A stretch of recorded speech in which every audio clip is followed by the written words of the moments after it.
I'm Sarah, 29 years old, and I'm sitting in this courtroom watching my husband of 6 years laugh as he signs our divorce papers. Michael always thought I was just a naive small-town girl with no real ambition. Little did he know that while he was cheating on me with his co-worker, I was building an empire right under his nose. The judge is about to read my financial statement, and I can't wait to see that smug smile disappear from his face. Before I tell you how my soon-to-be ex-husband's expression completely changed, let me know where you're watching from and hit that like and subscribe button if you've ever had to stand up for yourself when no one expected you to be capable. I was a small-town girl from Tennessee who moved to Nashville to study accounting at Vanderbilt University. I had big dreams of working in corporate finance despite my humble upbringing. My parents had always taught me the value of hard work and saving money, lessons that would prove invaluable years later. I met Michael at a coffee shop near the university campus. I was there studying for a financial analysis exam when he approached my table.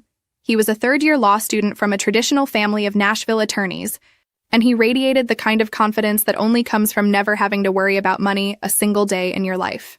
"You have potential.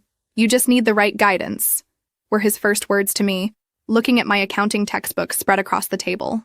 At the time, I thought it was a compliment. Now I realize it was both an insult and a preview of our entire relationship. He seemed perfect, ambitious, charming, successful, and apparently interested in me despite my ordinary background.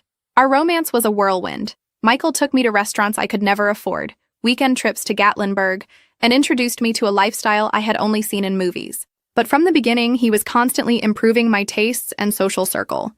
He criticized my Target clothes, suggested I cut my hair in a more sophisticated way, and made subtle comments about my college friends being limited in worldview.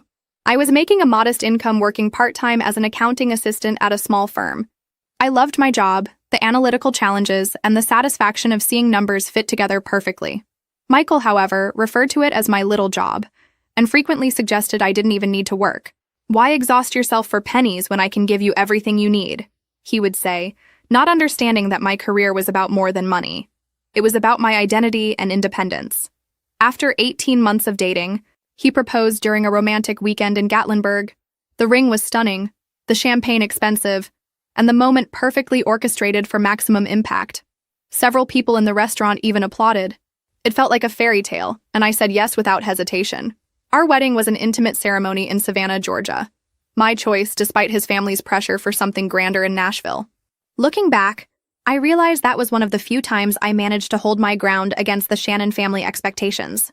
"At least it was in a respectable location, even if it was simple," commented his mother, Margaret, with a tight smile that didn't reach her eyes. That was my first